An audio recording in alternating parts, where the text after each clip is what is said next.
وآية لهم أنا حملنا ذريتهم في الفلك المشحون. Pada bacaan wa ayatul lahum, wa ayah di sini ada mad badal. Apa itu mad badal? Yaitu mad yang kita baca apabila adanya huruf hamzah bertemu dengan huruf mad, baik itu alif, baik itu dhammah, maupun baik itu waw atau huruf ya. Maka apabila ada huruf hamzah bertemu setelahnya huruf mad, maka kita namakan dengan mad badal. Wa panjangnya berapa untuk mad badal? Panjangnya adalah 2 harakat. Wa ayatul lahum.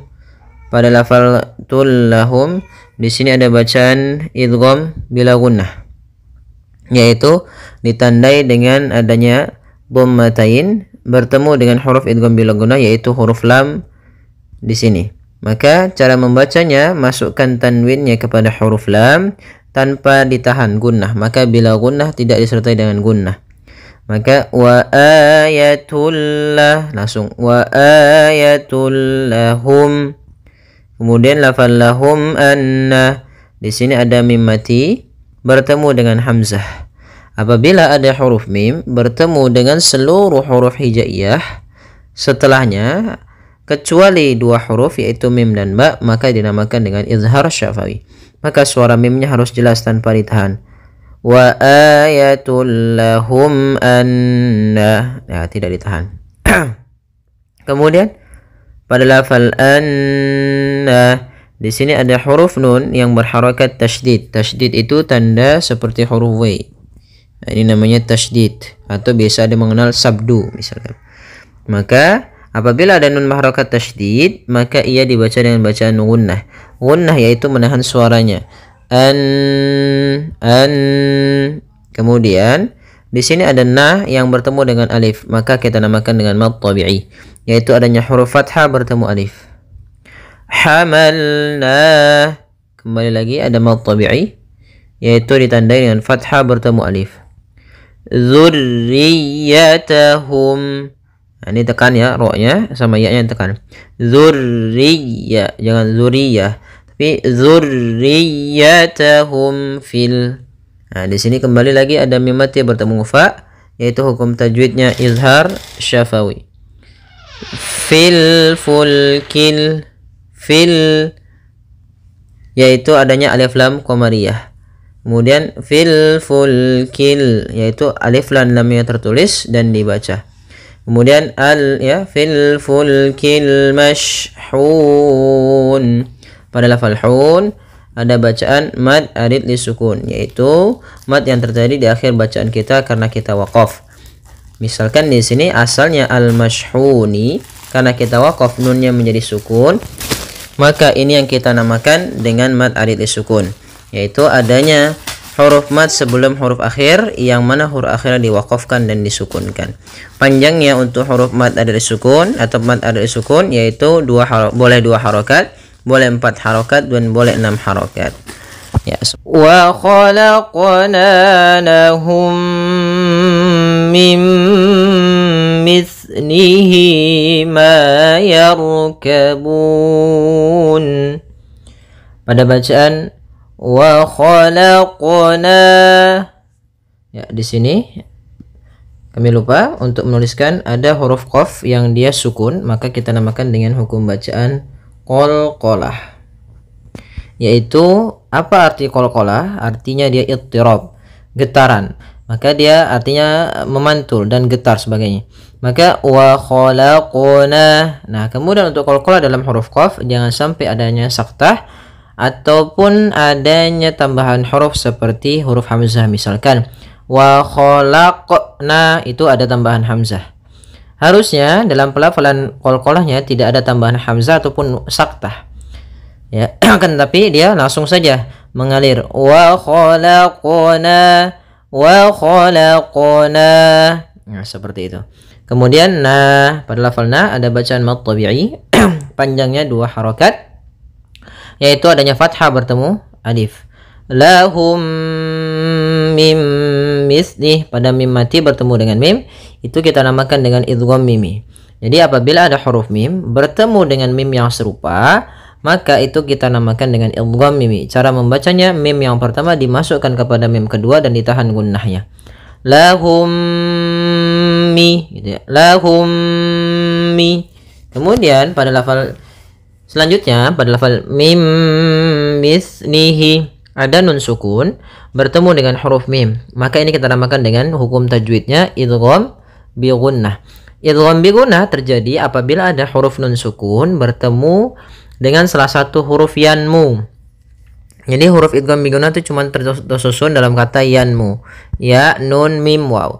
Apabila ada huruf nun atau tanwin an, in, un datang setelahnya 4 huruf ini, maka kita namakan dengan bacaan idgham bi gunnah.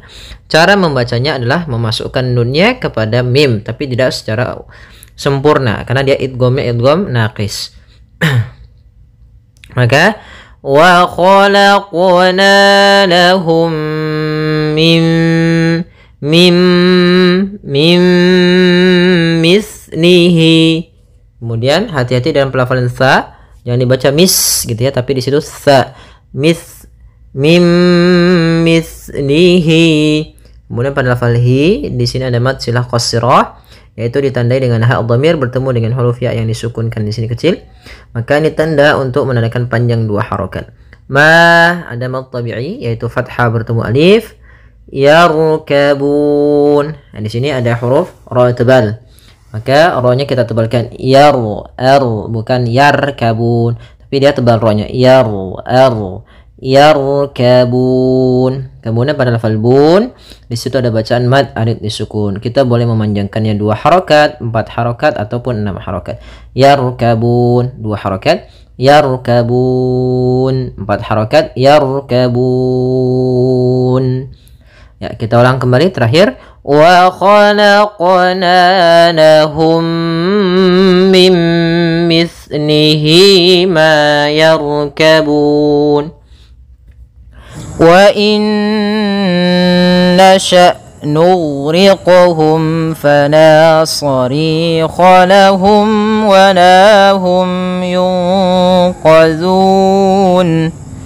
Pada bacaan wa in nasha', pada lafal ini ada nun mati bertemu dengan huruf nun, maka hukum tajwidnya yaitu idgham bi gunnah.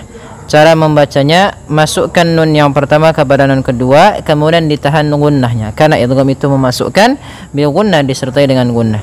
Maka wa in nasha', seperti itu.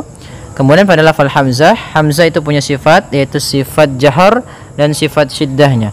Maka dia tidak boleh mengalir nafasnya dan tidak boleh mengalir suaranya, dia harus tertahan. Ya, maka dia tertahan suara dan tertahan nafas. Nasha' wa in nasha' nughriqhum. Kemudian pada lafal ghain, hati-hati jangan sampai huruf ghainnya terpantulkan. Contoh nughriqhum. Ini berarti huruf ghainnya memantul. Harus dia tidak boleh memantul, ya, nughriqhum. Kemudian pada lafal qaf, riqhum, di sini ada huruf qalqalah. Itu huruf qaf termasuk huruf yang memantul. Tapi perlu difahami, pantulannya jangan sampai menjadi pantulan yang saktah ataupun ada pantulan tambah hamzah. Misalnya nughriqhum itu saktah, atau misalnya nughriqhum ada tambahan hamzah. Tidak, tapi dia nughriqhum. Kemudian pada lafal mim mati bertemu fa, ada hukum tajwid berupa izhar syafawi, yaitu terjadi apabila ada huruf mim bertemu dengan seluruh huruf hijaiyah selain daripada mim dan ba, maka kita namakan izhar syafawi. Kemudian fala, di sini ada mad tabi'i, panjangnya 2 harakat, la adanya fathah bertemu dengan alif. Fala. Kemudian sarikha, padahal fari ini ada mad tabi'i, yaitu adanya ri bertemu dengan huruf ya. Nah, ini ya-nya seperti ini. ya, ianya titiknya di bawah, maka ini kita namakan dengan mad tabi'i, yaitu adanya kasrah bertemu ya. Kemudian lahum ada mim mati bertemu wa, ada izhar syafawi lagi, lahum wala ya, maka dia mim mati bertemu dengan huruf wa. La, kembali lagi ada mad tabi'i panjangnya 2 harakat.